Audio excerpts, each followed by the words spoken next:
Shalom, brothers and sisters. This is Brother Malak. Today we're going to go over a controversial subject. Um, I've been asked this question a few times, and I'm sure, other Israelites been asked this question before. And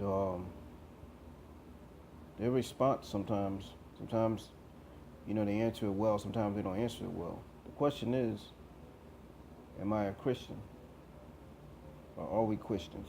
But I'm going to speak of myself. Acts 11 and 26 says, and when he had found him, meaning found, because Barnabas was going to Tarshish to look for Saul. When he had found him, he brought him unto Antioch. So when Barnabas found Saul, he brought him unto Antioch. Antioch is the place where the first Christian church was located.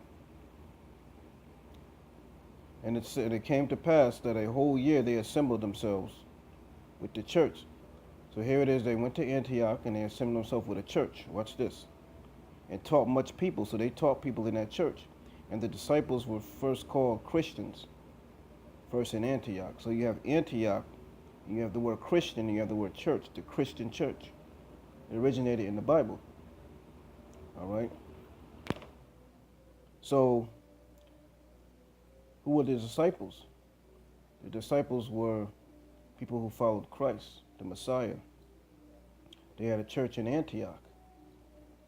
And it was a Christian church. It was Christ, it was Christians, and a church. So these were all Israelites, according to the Bible. All right, we're not speaking of the Catholic Church, of what you see today, with all these Roman idols and all these different idols and so forth and so on. We're talking about biblical ancient Christianity right here in the Bible. All right? And they wasn't doing what you see today in these churches, in these so-called Christian churches, modern Christianity, churchianity, which came from the Roman Catholic Church. They don't believe in their original teachings. They went off. 1 Peter 4 and 16. There's a big difference between what the apostles followed and what is being followed today as what you know as Christianity. All right, we got to make that distinction. All right? Because when you say the word Christian, you say the word church, Christian church, or Christians, you think of what you think of today. It says 4 and 16, yet if any man suffer as a Christian, so if we're going to suffer, let it be because of Christ, following the commandments. All right?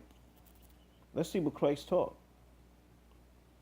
Let him not be ashamed. Don't be ashamed to suffer as a follower of Christ, of the Messiah, but let him glorify God on his behalf. So if you suffer because you follow the Messiah, don't be ashamed of that. All right? So the first Christian church was in Antioch, and it was the disciples, meaning disciples of Christ, the students of Christ. All right? And also the apostles were there. Apostle means messenger, or messenger of Christ. That's all that means. Don't get caught up in the words. All right, so there you have it. We Israelites, the ones of us who follow Christ, who follow the New Testament, follow the Messiah, we're Christians, meaning ancient biblical Christians, not the ones you see today that's where you got people in there raping boys and all this other foolishness, like the Catholic Church. All right? So now, let's see, one of the doctrines in the modern Christian church today is Christ did away with the law, meaning the law of Moses, they call it. Really the law of the Most High. They try to say Christ came and he changed everything. So this is a doctrine you're going to hear from the average Christian of today, person who calls himself a Christian. They may claim to believe, but they don't do what the scriptures tell them to do.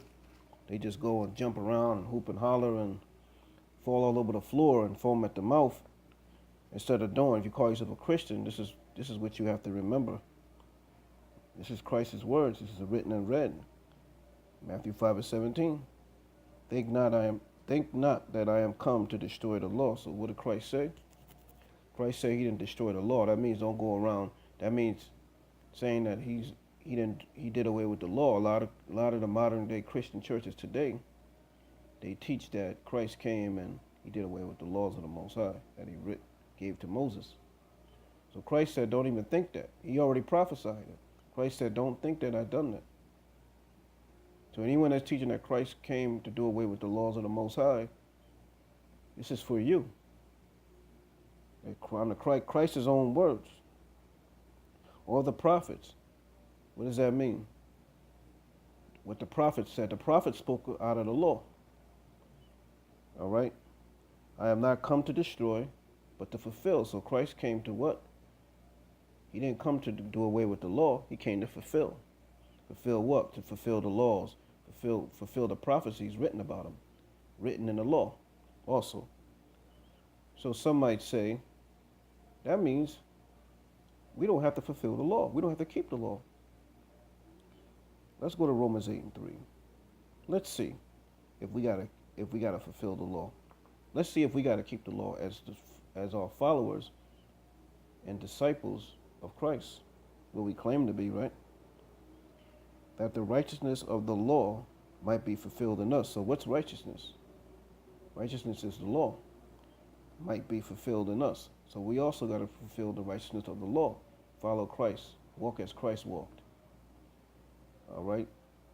Who walk not after the flesh. So don't walk after the flesh, meaning be sinful. Walk after the sinful flesh.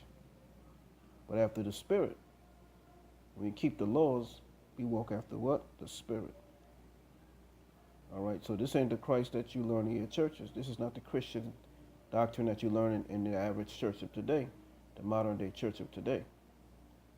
All right? Israelites are still God's chosen people. Some say the Jews. All right? Deuteronomy 28 tells us who the Israelites are. The Israelites are scattered among the nations. All right? The blacks, Hispanics, and Native Americans scattered around the world. James 1:1 says, 12 tribes of Israel scattered abroad. All right, that's James 1:1. Write that down. 1 John 3:4.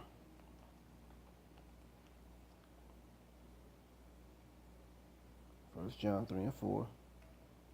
Not St. John, 1 John. Written by the same author, but this is the way they got it written. This is the way they got it.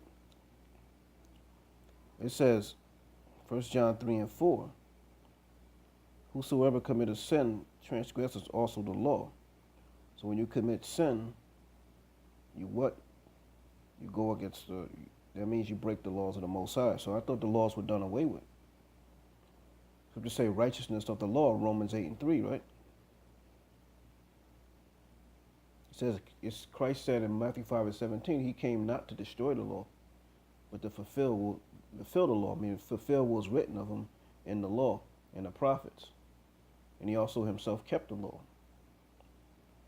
So when you break the laws, guess what? You commit sin. That's what sin is the breaking of the law, the transgression of the law.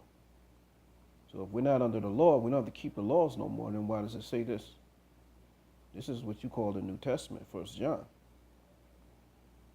One of the last books of the Bible, actually, of the New Testament. For sin is the transgression of the law. So that's what sin is, transgression of the law. So somebody asks you, what is sin? Sin is going against the law, which a lot of Christians say today, modern day Christians, churchianity, they say we don't have to keep the law no more. Christ came to die for our sins. What is sins? Breaking the laws. So if you break the laws today, what are you doing? You're sinning. 5, and ye know that he was manifested to take away our sins. So that's what Christ took away on the cross, our sins. A lot of modern day Christians today, the false prophets, I'm going to call you what you are. You say that Christ died on the cross so we don't got to keep the laws no more. He took it away, nailed it to his cross. What did he nail to his cross? What did Christ nail to the cross? Our sins. not the law of the Most High, not the laws of, not the laws that God written in the Old Testament. He died for our sins, all right? And in him is no sin, so Christ never broke the law. And we're supposed to follow his example and not break the Most High's laws either. All right? There's more to this, but I will go into this another time. Peace, brothers and sisters. You can give us a call at area code 347-465-1305. Thank you.